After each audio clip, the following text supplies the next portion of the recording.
وسهلا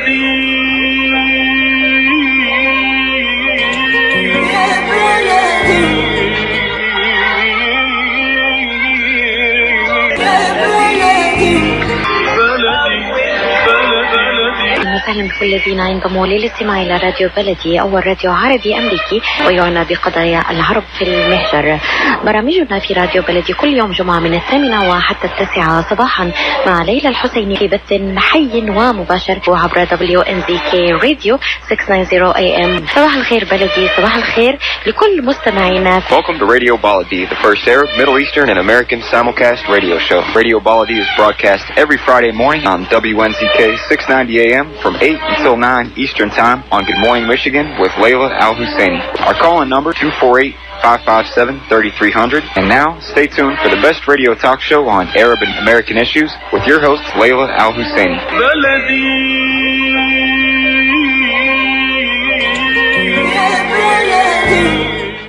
Good morning and thank you for being with us. This is Khalil Hachem, editor via Michigan.com, the fastest growing digital business magazine in the Middle Eastern communities in Michigan. This show is brought to you in cooperation between Michigan.com and U.S. Arab Radio. Today is Friday, October 25th, 2019. It's a bit cold out, but we're not complaining. The weather is good. We're enjoying the fall weather. We hope that it stays like that for the rest of October. And I didn't say that, because, the weather changes very quickly in Michigan. And I want to thank you for being with us this morning. The number here is 248-557-3300. Please give us a call should you have a question or comment, whether it is in Arabic or in English. We're mainly going to be speaking in English, but if you have a question in Arabic or in English, give us a call. Not only today is a fall day and a cold day, but, today is also the 6th or 7th day in a row where millions of Lebanese have taken to the street. This is the first time in the history of the country everybody is united across all lines. Lebanon, for most of you who really are not familiar with the country, is a country that was built on a sectarian formula. But recently, Lebanese have had enough because they've had enough of corruption, lack of opportunity, lack of jobs, and a clientele system. Clientele system is a system where people are in charge and they bring their family and they bring their friends and they give them jobs and then, steal money from the Lebanese coffer, and people have had enough. They're paying taxes. Everything is expensive in Lebanon. Food is expensive. Some people don't have electricity, don't have water, garbage on the street, and they're paying a lot of taxes. And the government continue taxing them and taxing them. The elites live very well, but the people don't. And Lebanese said enough is enough. They have taken to the streets. And again, millions and millions of people. Keep in mind, Lebanon is not that big of a country. 5 million, maybe, on a good day. I know that there are, other Syrian refugees, there are Palestinian refugees, but Lebanese don't even reach maybe 4 to 5 million. However, I would say clearly most of them are on the street, or half of them is on the street today, because they're demanding a better life, better government that respects them, government that gives them at least a decent life. And it has been going on all over the world. There are a lot of Lebanese all over the world. There are 4 million Lebanese across the globe. And in Europe, in the United States, in you name it, Lebanese are taken to the streets in support of their family and friends in Lebanon. Because we all want that country. It's a beautiful country. We all want it to have a great government. With us today from Paris and from Geneva, Sara Haidar and Mohamad Mahfouz. Good morning, Mohamad. Good morning. How are you? Good, and you? Tell us a little bit about you. Okay, so while my colleague Sara fixes the audio on her side, let me tell you more about myself indeed. So I'm based in Geneva, Switzerland. Okay. I've been here for about 14 years. Like many Lebanese abroad, they've been expatriated for many years now. And I've been fortunate enough to be resident in Switzerland for the last 14 years. Mm-hmm. Mm-hmm. My day job is certainly not around, activism or banking secrecy. I'm just a normal Lebanese expatriate abroad who deeply cares about his country. Sure. Absolutely. Is this the first time you participate in political events? This is the first time indeed that I see that the context is clean enough, is hopeful enough to make a move as a normal expatriate and to express your voice in a very strong manner. What do you hope for? So first of all, I hope that Lebanese will remain united around a very clean cause, which is, ending corruption in Lebanon and ending the domination of this political class. That's the biggest hope that we have, and of course, a hope towards change. Mohamad, what part of Lebanon are you from? So I'm actually a mix, like many Lebanese, between Bekaa and between the north from Tripoli. But for the few years that I lived in Lebanon, I was residing in Beirut. Okay. When was it the last time you were there? So I try to visit about 2-3 times a year. And that's the nice thing about being in Europe. You can go quite often. Exactly. When you heard about the protests, and I'm sure every time you visited, you were annoyed at all of the things that were not done right. And when you heard about the protests, what was going through your mind? The first thing that came to our mind is that you clearly could see a new mindset among the Lebanese population. Their attempt to divide us by colors, of all the political party colors or by dates are gone. Now people are really united across all those different political parties to really fight for what they need to have, which is the end of corruption. Who put together the protests in Geneva? In Geneva. So let me maybe take a step back and explain to you a little bit more about Geneva. Geneva is pretty much the size of a suburb in Paris. So Geneva Canton, which is the province of Geneva, is about 500,000 people, which is clearly a scale that is manageable. And among those, you have about 2,000 Lebanese families. Okay, and because it's manageable, using social media to organize very quickly a protest like this is doable. Now, even though it's a small city, Geneva is very symbolic. It's the home of the human rights organization within the UN. It's the home of many international organizations and international companies. So its reach is quite powerful, even though being small in size. So what we did is we quickly gathered among a few Lebanese here, expatriates, to ask for permission to protest, which you need to have. Usually it takes you about 30 days to get that, but given the emergency of the situation in Lebanon, the local authorities gave us that in less than 48 hours. So we were able to get that set up fairly quickly and to regroup a pretty large amount of Lebanese residents and foreign people as well, Swiss and different nationalities, in front of the United Nations the past Tuesday. Lebanese are really longing for the life that we enjoy, which is the freedom, which is the services, the human rights that we enjoy. And to us, it means a lot more because when we come to these countries and we see how people live, we want our people to live the same way. If I would think about it, this is really what would motivates me to wish that Lebanese and Lebanon would be one of those countries. Don't you agree? I fully agree. And a lot of people start understanding the true value that Lebanon could have when they go abroad. And when they see exactly what you said, when they see other countries, how they live. If you go to south of France is exactly how Lebanon is supposed to be, landscape-wise, order-wise, economy-wise.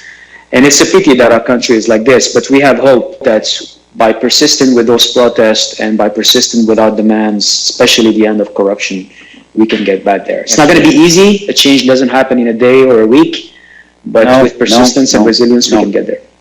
Absolutely. You brought a very important point that change is not easy. And, I studied the history of this country, America, and if you see how America evolved, it evolved from nothing to what we have right now. And along the way, they made a lot of changes and a lot of adjustment to get to where we are. And as long as we have a system that has that mechanism to make it changes, I think we get there, don't you think? Fully agree. But before any system, you need to have the right mindset. We have gone through decades of dividing and conquering Lebanon. The Lebanese population has been divided, politically, religiously, and this is what has allowed them to basically conquer and be able to leverage all that corruption. And that's this new mindset where we will not accept to be divided, where we will not accept to be controlled by fear, that is really showcasing in the protests in the past week. another great point, because I remember, when I visit Lebanon, and I'm always asked to speak at different events, and I try to explain to the population that you could have a lot more. You could do a lot more. And people would say, well, this is the way the country is. For so many years, people have accepted it. But it seems now that they have not. I mean, it seems now that they're saying, we don't want it anymore. We want change, which is really important. Is that correct? Yeah. What was the reception in Geneva from non-Lebanese, from people who are not Lebanese? What kind of receptions did you get from them? Are they cooperating with you? Is there sympathy? Are they helping you? Well, I would say it's much more beyond sympathy. They see Lebanon as a potential role model of how a country could have so many confessions, right?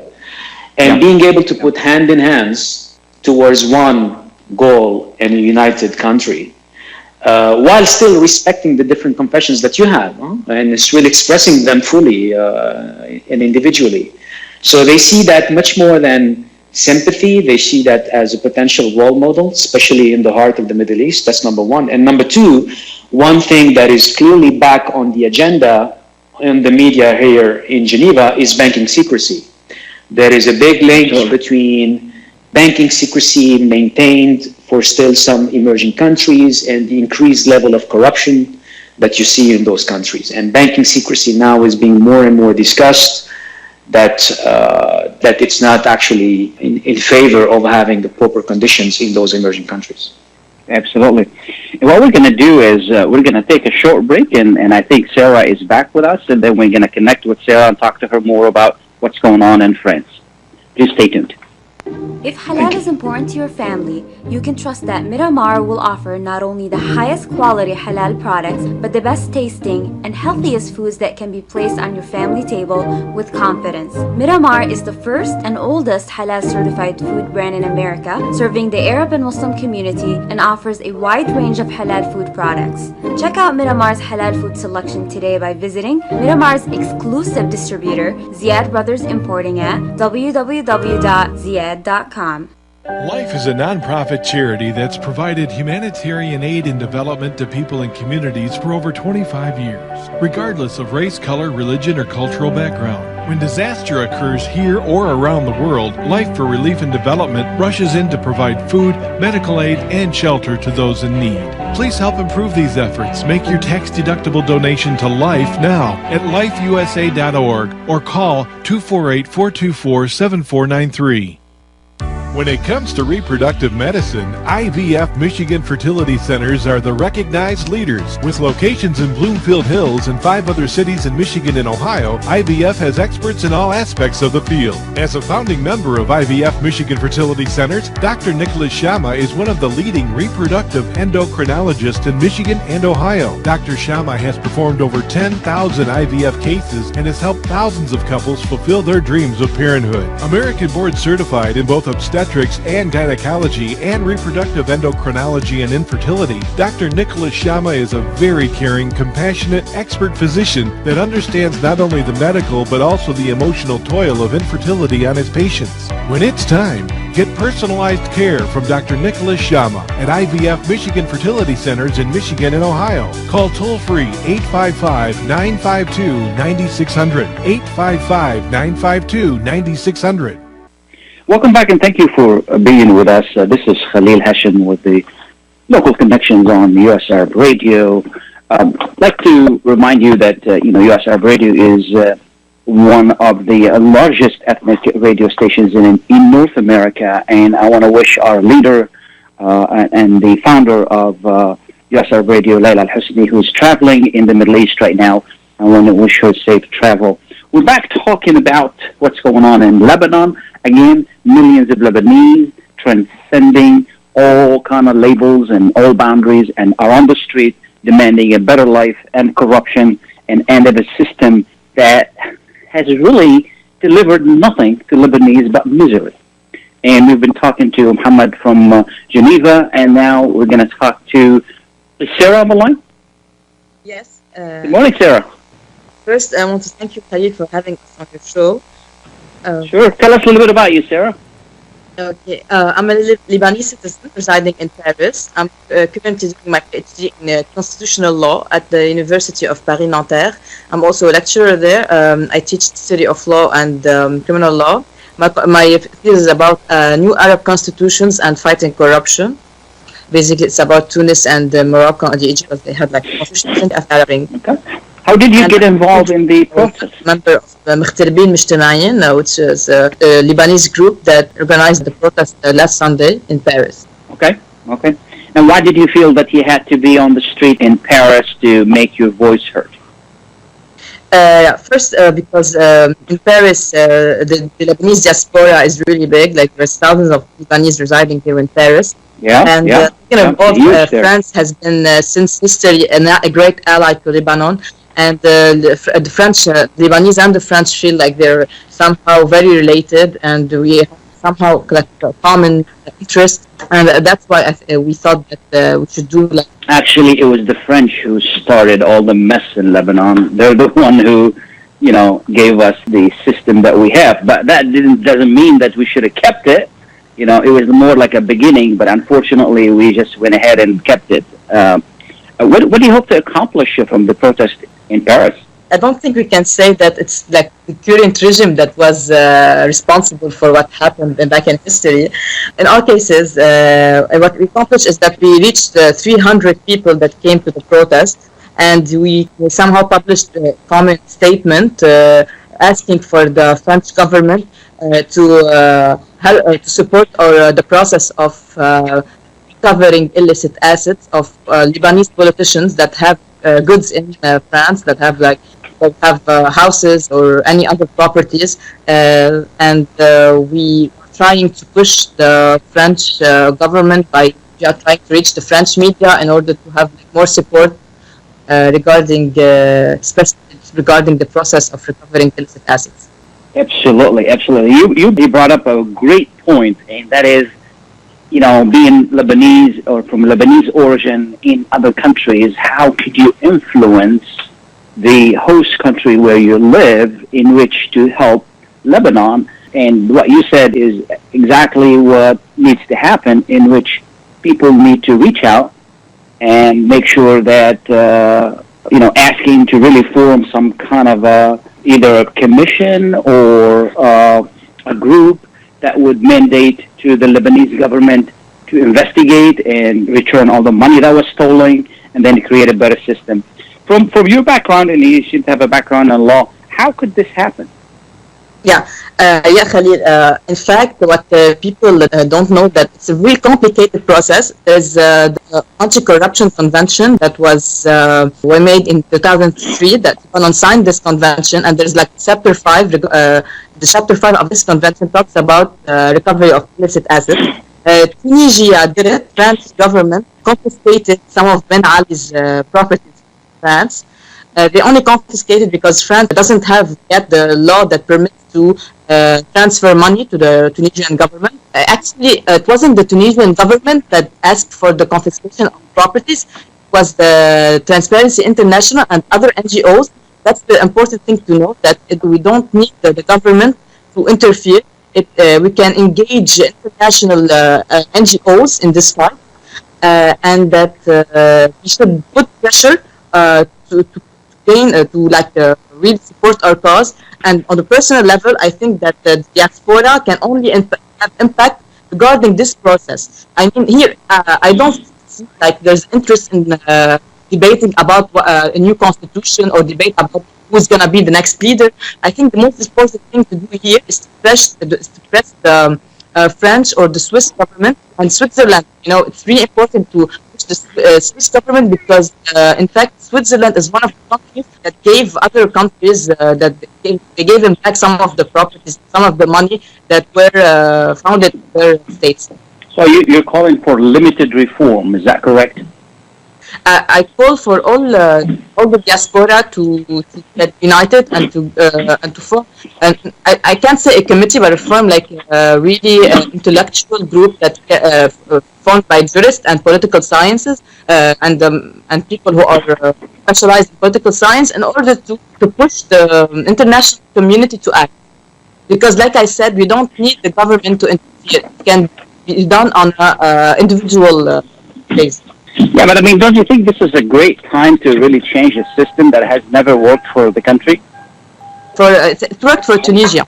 Like I said, it was Transparency International who supported Tunisia in this fight here in France, and they managed to confiscate some of Ben Ali's properties. Yeah, the situation is different in Lebanon, though, as you well know. And what we would need really is a complete overhaul of a system that has stunk all over the years. Don't you think? Yeah. Yes. It's just a bad system. But in fact, nothing works. Yeah, nothing works in that system. In Lebanon, it's different from exactly. Tunisia. Yeah, here we have a sectarian regime that have invaded all of our public institutions, and now the politicians are really stubborn. They don't want to resign. Yeah, it's harder, but I believe, like Mohamad said, we should be resilient. We should be persistent, and I believe that we can make it, because now we have like thousands of people on the street. I don't say million, but there's thousands of people on the street. And they are demanding for all presidents to resign. They are demanding for the president of the Lebanese president of the state, president of the parliament, and the prime minister to resign. So we have all Lebanese that have decided to be detached from their parties and to go on the street and demand not only for the regime to fall, but also to make space for a civil society, for a civil state. Sure. What we're going to do, Sarah, please stay with us, and Mohamad. We're going to get back to Mohamad and talk to him a little bit more. We're going to take a short break, so please stay tuned. We're going to take a short break. We'll be right back. Kushat's Mediterranean Market and Shish Kebab offers a great array of your favorite Mediterranean meals. Meals range from lamb specialties, shawarma sandwiches, seafood dinners, and they offer special big trays of your favorite food, plus much more. Kushat's Mediterranean Market and Shish Kebab address is 32839 Northwestern Highway in Farmington Hills. Their phone number is 248-538-9552. That number again is 248-538-9552, and the supermarket is open from 8 a.m. to 9 p.m. Kushat's Mediterranean Market and Shish Kebab will definitely leave you satisfied. The Rama Relief Foundation provides humanitarian aid into areas inside of war-torn Syria, as well as aid to the refugees who have fled to the neighboring countries in the Middle East. The foundation offers food baskets, container shipment, mental health, education, soup kitchens, and more. Go to ramarelief.org or call 248-990-4247. Any donation amount made to Rama will go to sustaining many lives. Call now 248-990-4247. If halal is important to your family, you can trust that Miramar will offer not only the highest quality halal products, but the best tasting and healthiest foods that can be placed on your family table with confidence. Miramar is the first and oldest halal certified food brand in America, serving the Arab and Muslim community, and offers a wide range of halal food products. Check out Miramar's halal food selection today by visiting Miramar's exclusive distributor, Ziad Brothers Importing, at www.ziad.com. Life is a non-profit charity that's provided humanitarian aid and development to people and communities for over 25 years, regardless of race, color, religion, or cultural background. When disaster occurs here or around the world, Life for Relief and Development rushes in to provide food, medical aid, and shelter to those in need. Please help improve these efforts. Make your tax-deductible donation to Life now at lifeusa.org or call 248-424-7493. Welcome back, and thank you for being with us. This is Khalil Hachem from US Arab Radio and Michigan.com. We're talking this morning with Sara Haidar and Mohamad Mahfouz from Sara from Paris and Mohamad Mahfouz from Geneva. And we're talking about what's going on in Lebanon, the millions of people on the street demanding end of corruption, change of the system that has really delivered not much to the country.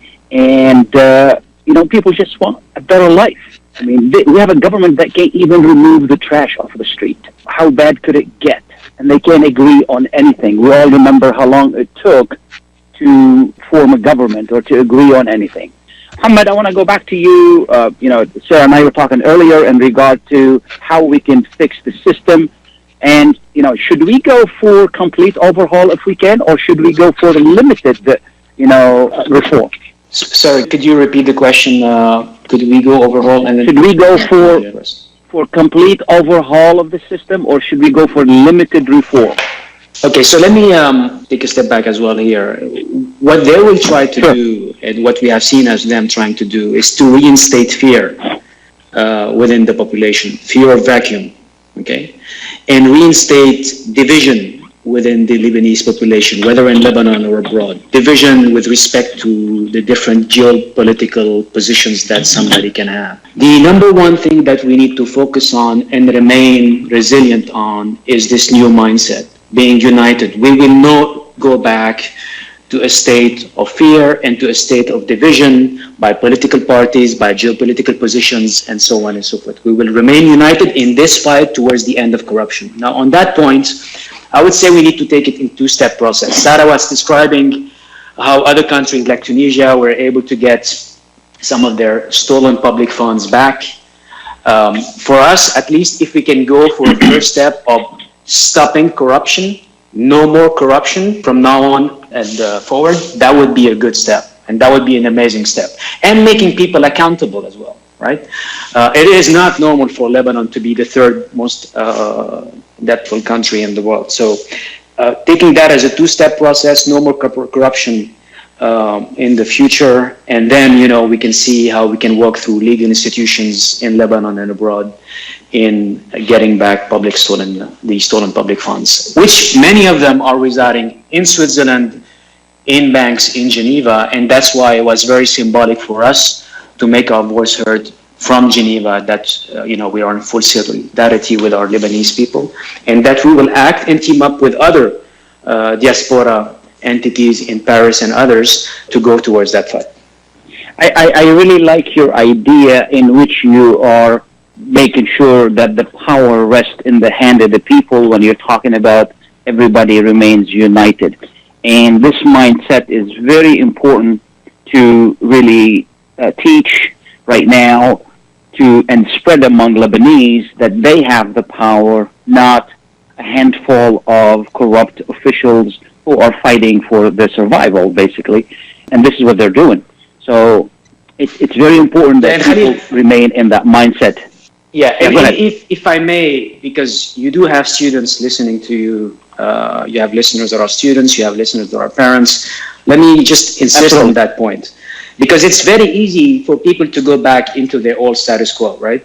It's very easy when you hear a little bit of fear from here and a little bit of division from there to go back to status quo. But the students that are in the US or anywhere else, the first thing they do when they go back abroad is listen to song, crying and missing Lebanon, right? I was a student in the US, and I can tell you that. The Lebanese students who were abroad did not do that by choice. They did that by necessity.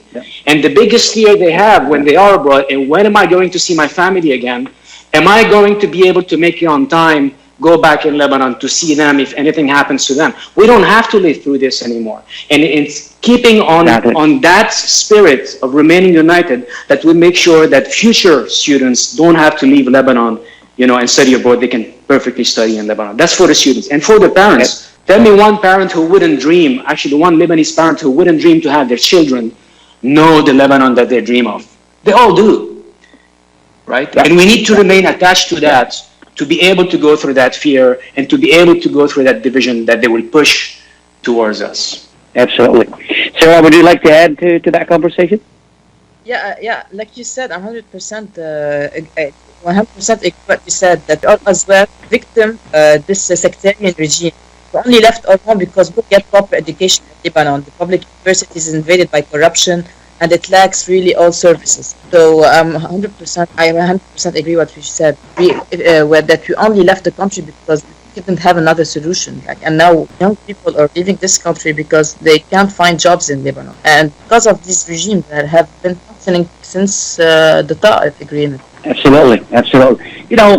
When I think about it, I'm from Lebanon. I'm from the south. My father right now is 90 years old. He had to rebuild our home 3 times. We fled so many times. And I'm not blaming anybody for what happened, but it's the reality. This is what happened. And when I go back to visit, and even at 90 in 2019, they still struggle to have the basic necessities, such as water, such as electricity, such as going to the doctor if they need to, if something happens to them to get to the emergency room. These are basic needs anywhere in the world, and they're not available to all people in Lebanon unless you have some money, or you know someone, or you're connected. And this is, goes back, rooted back to what? To corruption, as you said. So is there a better approach in which we can put together some kind of a commission through the United Nations to supervise the reform in Lebanon? Do we need to do that? A commission to reform laws? Mm-hmm. Yes.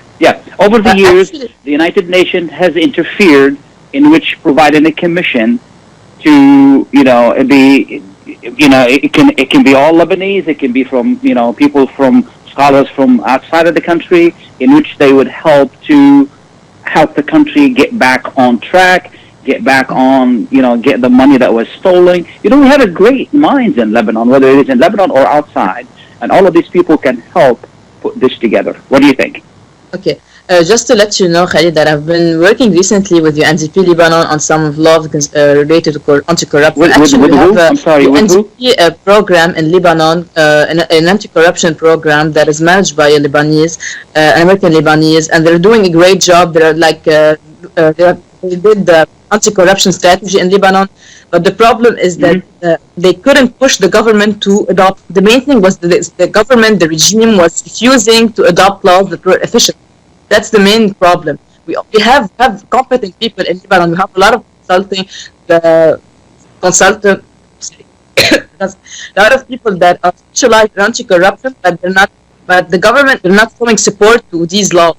And United Nations cannot do like a commission to interfere. It will be something that is against international law.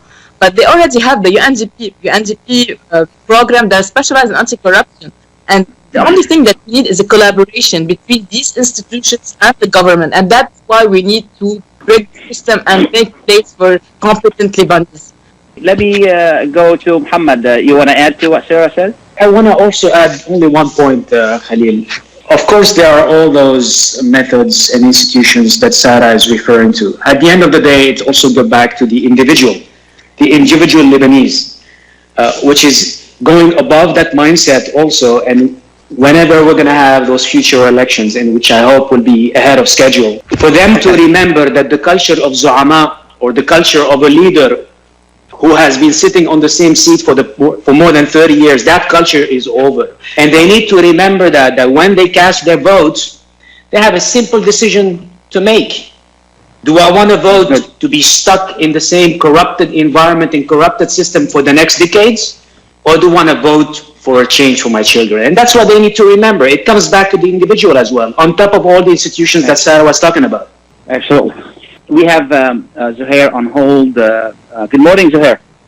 Morning, Haj. How are you? Good. How are you? Thank you so much for joining us. I'm fine. Good morning to you and to your guests.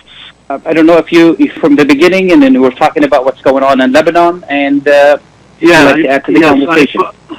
I've been following the program since the beginning, yes. Okay, and if you'd like to add to the conversation.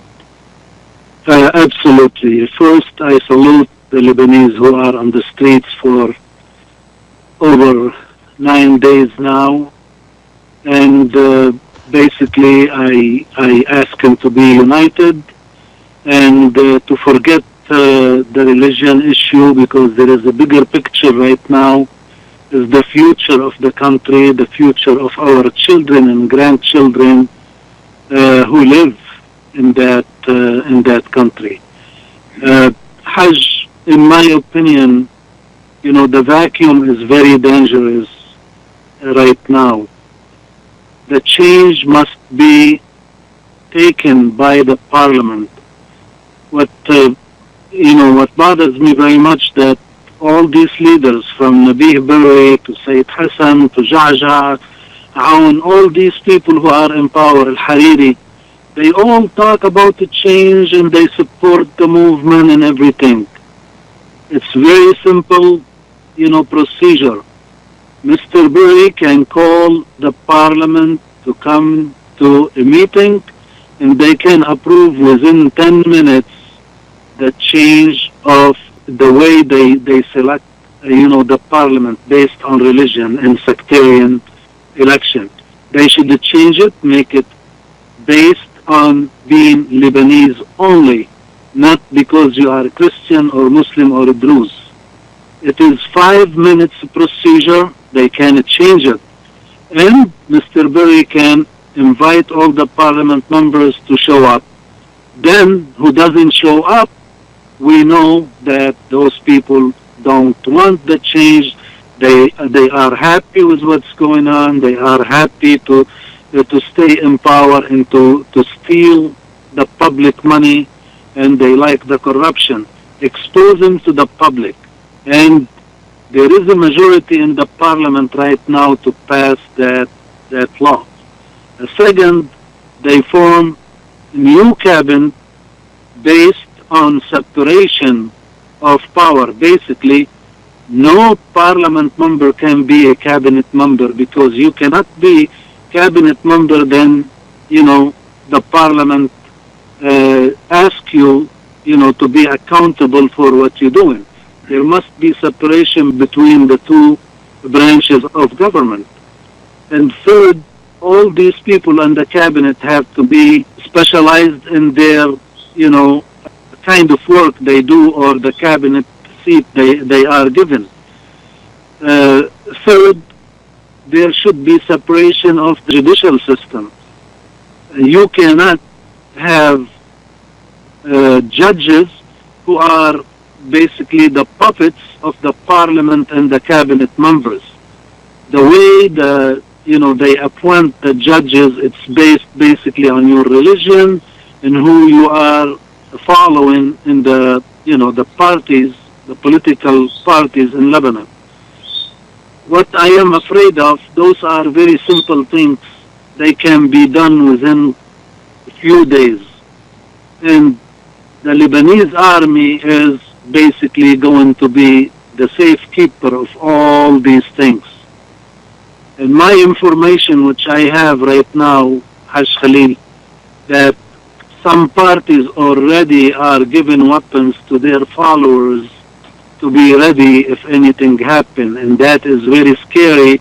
If the country slipped into civil war again, or any fights, even little ones, this movement is going to be lost forever, and the corruption going to continue. The corruption is a cancer in Lebanon, and this cancer, the only way is going to be taken out of the body of that country is by all these movements around the world, by the Lebanese and by the supporters of the Lebanese across the globe, and the ones in downtown Beirut and different places in Lebanon.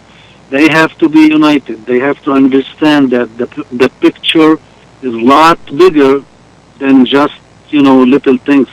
Those little things, little fight and those belly dancers, these things happen everywhere. But they should be united. They should have their voice heard, and they should concentrate on the bigger picture. And I think they will prevail, inshallah. And there must be change in Lebanon, because $100 billion of theft is not a small change. Exactly. Well, Zohair, thank you so much. I really appreciate you taking the time. Zohair from Dearborn Heights, and is a local activist here, political activist, and I appreciate your adding to this conversation. What we're going to do is we're going to take a short break. We'll be right back. Absolutely. Thanks. Are you going to start a restaurant or a grocery store soon? Do you need floor plans and designs? Call Naji Abed at 734-744-9796. Do you want to buy kitchen and restaurant equipment at discount prices? Call Naji Abed now, 734-744-9796. New Concept Products and Design, the trademark of kitchen equipment. 5% discount on all purchases of $75,000 or more. New Concept Products and Design, new location, 31185 Schoolcraft in Livonia. Learn more at www.newconceptproducts.com. Call Naji Abed, 734-744-9796. The Rama Relief Foundation provides humanitarian aid into areas inside of war-torn Syria, as well as aid to the refugees who have fled to the neighboring countries in the Middle East. The foundation offers food baskets, container shipment, mental health, education, soup kitchens, and more. Go to ramarelief.org or call 248-990-4247. Any donation amount made to Rama will go to sustaining many lives. Call now 248-990-4247. When you're looking for the best in optical care, Dr. Imad Nakash is your doctor to see. With years of experience and thousands of successful procedures performed, you can trust your eyes to Dr. Imad Nakash. See Dr. Imad Nakash and his professional staff for your eye care needs. There's 2 locations to serve you. In Hazel Park, call 248-336-3937. 248-336-3937. In Rochester Hills, call 248-299-3937. That's 248-299-3937. Welcome back and thank you for being with us. I want to thank Zohair for taking the time to be with us. By the way, there was a lot of people in Dearborn, in the Dearborn area here, who came from all over Southeast Michigan and Michigan to protest and support the protest in Lebanon to end corruption and change the system. And it was really incredible. One thing happened though, what we end up with is sometimes people using these events for their own political purposes. But I think the picture, as Zohair said, the picture is much bigger than that. And I was, pleased to see worldwide that the message was on target and on focus. When I go back to Sarah, what do you think of what Zohair said? Yeah, I'm kind of against what he said, because he's saying that the parliament should take some actions. For us, the parliament is no longer legitimate. It doesn't have legitimacy. So for us, it's the whole system that has to. Well, it still has legitimacy. It still has legitimacy. It's still the parliament of Lebanon. The president of the state and the prime minister. No, the parliament is still there, so it's still a legitimate body. You may not recognize it yourself, but technically and legally, the parliament is still the legitimate body in the country for making laws. No, because the people have gone to the streets and it doesn't matter. It doesn't matter. Legally, decided by the people. So the people are the one who are now demanding for the parliament to resign. So legally and politically, it's the people who decide their destiny. Yeah, but right now, being recognized, I mean, there is a lot more involved legalities in the entire international law than what you hope that would happen. And legally, the government of Lebanon is still the government. And what Zohair is saying is that the change should come within, not from, without, because once you undo the government, it's very difficult to put it back together. No. In fact, it's because now the people won't accept anything that comes from the parliament. They won't get out of the streets if the parliament won't resign.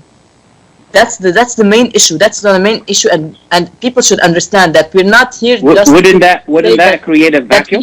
We don't need reforms. You're not demanding reform. We're just demanding that they resign. We demand for the regime to break. That's the thing. That's the main thing we're demanding. We're demanding that the whole regime vacuum break. Wouldn't that create a vacuum? No, it won't create a vacuum. We can also always find a legal solution to get out of the situation. How? That's the thing that people should know also. We'll always get a legal transition. How? How the constitution, the Lebanese constitution, in fact, it's really written well. We don't need like extra laws. Probably we need to get some reforms concerning transferring. No. You need to change to a semi-presidential current body. Yeah, but the current body is the only one that could change that. You can't really disband the government and try to put a new government in and try to make a change.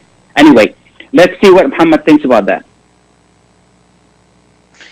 Well, I'm actually pretty much aligned with Sarah here, given the fact that the people have completely lost trust with the existing political class and the political system that exists there. They've lost the trust. And even though, as you're saying, Khalil, it might be the legal government that we have there and so on and so forth, and the change should come from them, that doesn't change the fact that the people have no trust whatsoever into that system. At the end of the day, it's going to have to be a collaboration between the people of Lebanon, who are mainly in the street right now, and that corrupted body that exists there. Exactly, And having a roadmap exactly, of changes that needs to be transferred to a set of institutions and a set of individuals that are trusted by the people. Okay. Sure. But it can neither be solved alone by the people, and it certainly cannot be solved by the existing government. Absolutely, absolutely, and that's an excellent point you make. And to enforce what you're saying, there is a provision in the United Nations called R2P, the right to protect. And the United Nations can create a body to negotiate immediately with the government and tell the government of Lebanon, the parliament, and everybody to say to them, listen, here's what you need to do. You need to meet, you need to do 1, 2, 3, and then you need to disband the government and call for new elections based on the new changes. Because this is the vehicle that you really need to make the change. If you disband the vehicle, then you're in a desert, really. You're going to get nowhere.